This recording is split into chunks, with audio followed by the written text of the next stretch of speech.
حي على الفلاح.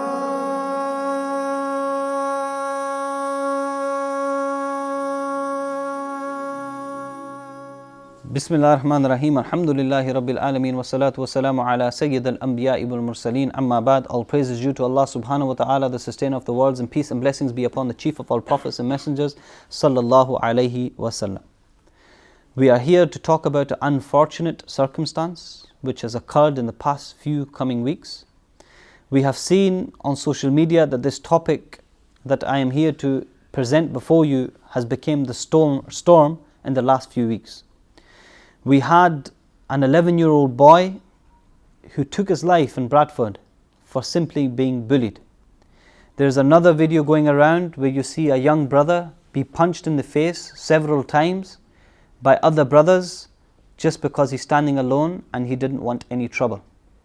We see another video where a young brother who is asking to be let go because he does not want to fight, being stabbed, being poked with a knife, and the other parties finding it funny.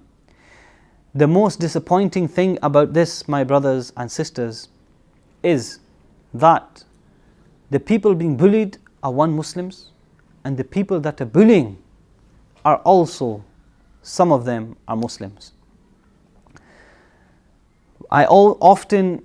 What drove me to bring this up today is I've had a few people text me saying, how should we tackle the issue of bullying? How should we tackle it and ensure that it does not happen to our child? But in reality, I think, in my own opinion, I say to individuals that the person being bullied, you can help him progress in confidence. You can help him speak to many individuals as you can. You can maybe even change his school, change his company, or maybe speak to him to stand up for himself. However, once he is prepared to stand up to the bully will move on to another person who he will then bully. There will be many victims out there ready to be victimized. Now the problem that we have in the 21st century, I believe, is that we need to get to the core of how does a bully become a bully. Because no mother, no father wants their child to become a bully. No mother, no father wants their child to become a person who terrorizes other people and their lifestyle and makes other people stressed to such an extent that an 11-year-old boy today in front of you takes his life and thinks that this is all that life is. An 11-year-old boy doesn't have no stress, doesn't have no type of stress in regards to bills, in regards to job, anything. Just a young, simple boy goes to school, simply just goes to school to learn education, gets bullied at school, comes home and commits suicide.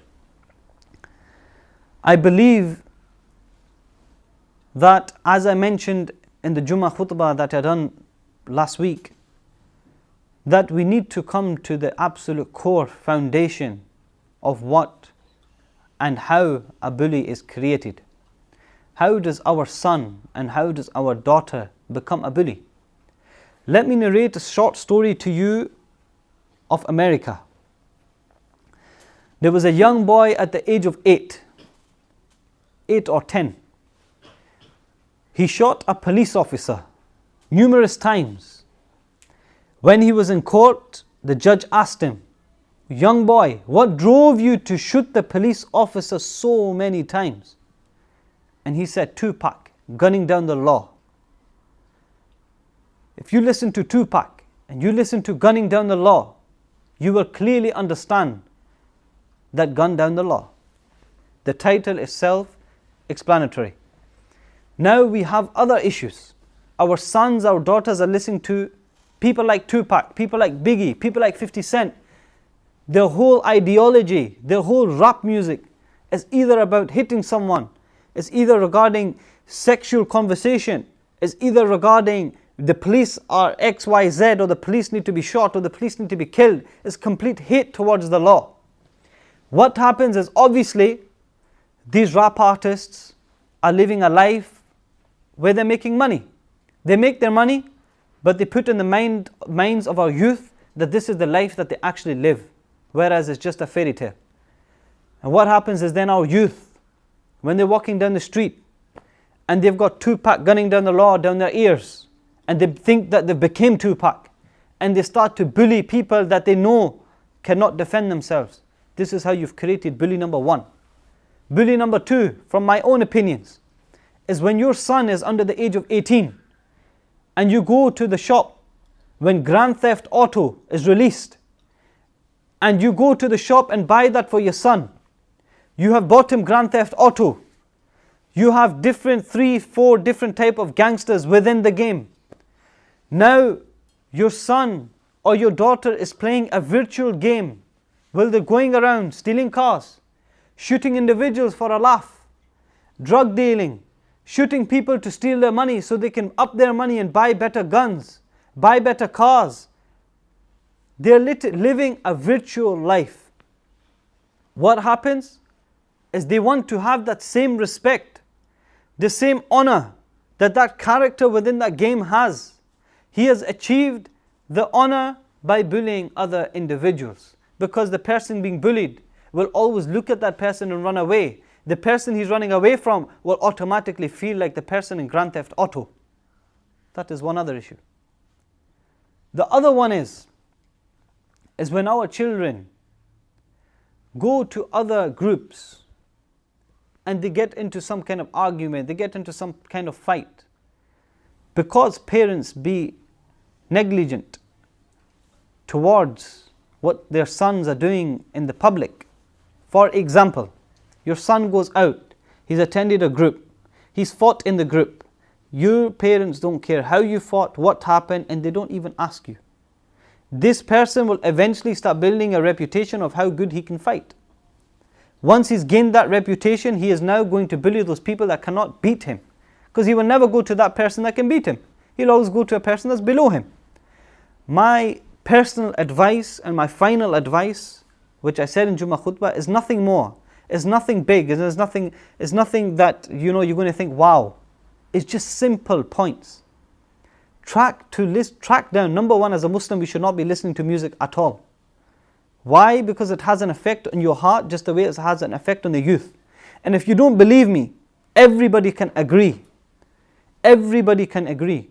If you're driving on the M8 or on the M6 and you're going down at 60 miles per hour and you're listening to some kind of, let's say, Bhangra music, or if you're listening to something completely fast, with a fast tune, with a fast rhythm, you will automatically start to drive over the speed of 80.